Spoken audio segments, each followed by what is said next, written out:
Okay, so can we talk about how reading just randomly stopped being this chill little hobby and it turned into something really, really performative?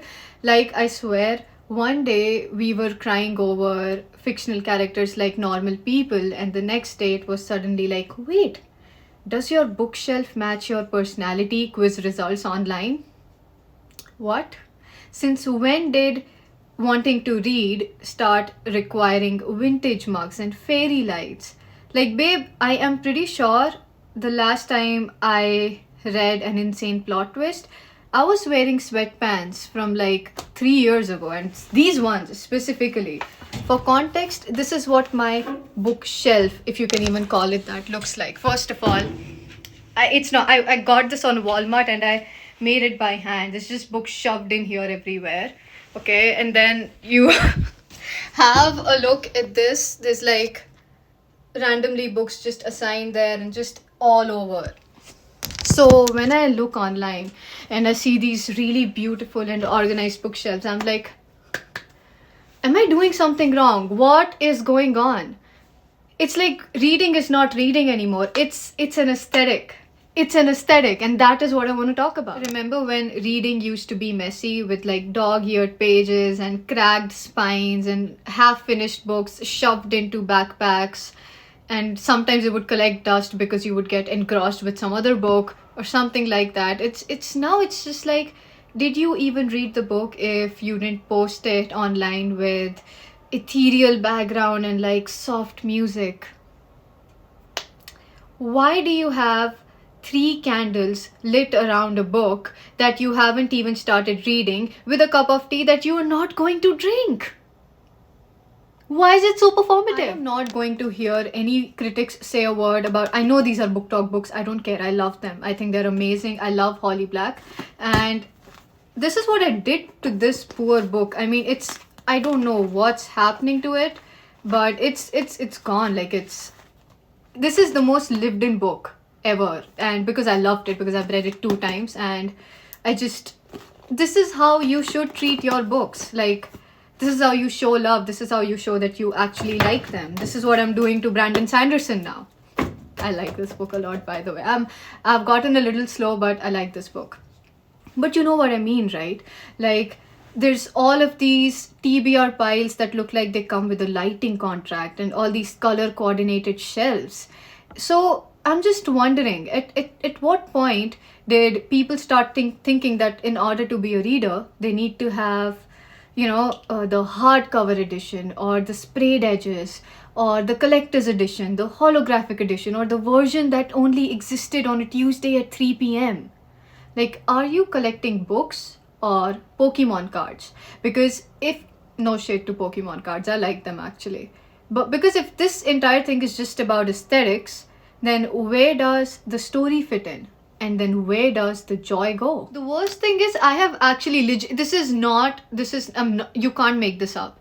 I have heard people be legitimately insecure about being readers because they don't fit a certain aesthetic. Like, oh, I just read books online or like an ebook. I don't really think I'm a reader. Dude, you're reading. You're a reader. It's not that deep. Like, you don't need to have a shelf and a reading nook where everything is present except actual reading and a plant named Henry and a beige wardrobe. What is with the beige wardrobe? It's always the beige. What is with that? What is with that again? Like, can we please bring back alternate aesthetics, please?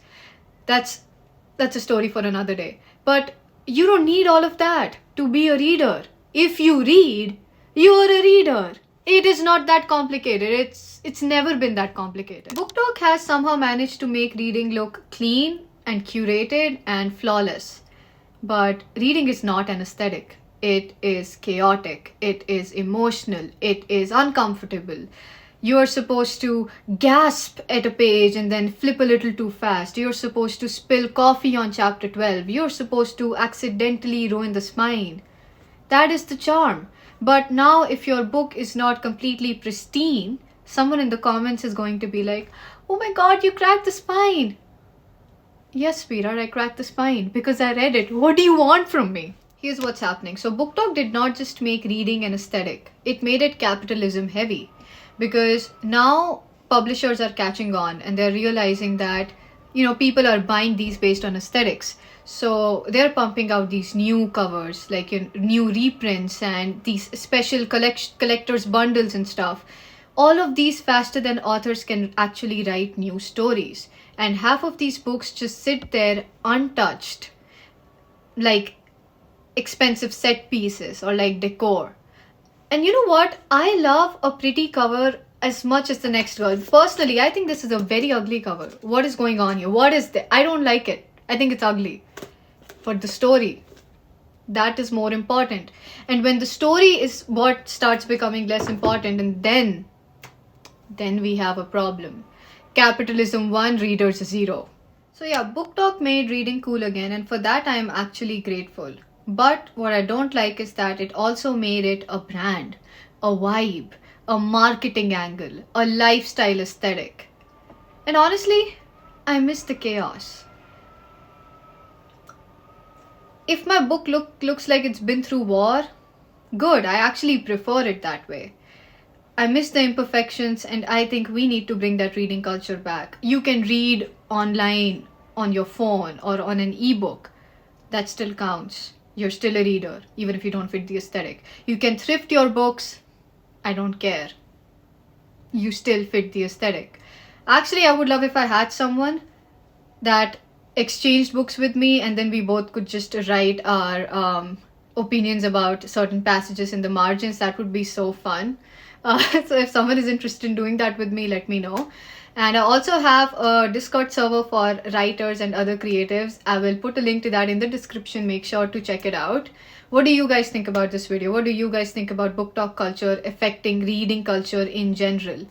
Let me know what you think, and I'll be back with a new video next week.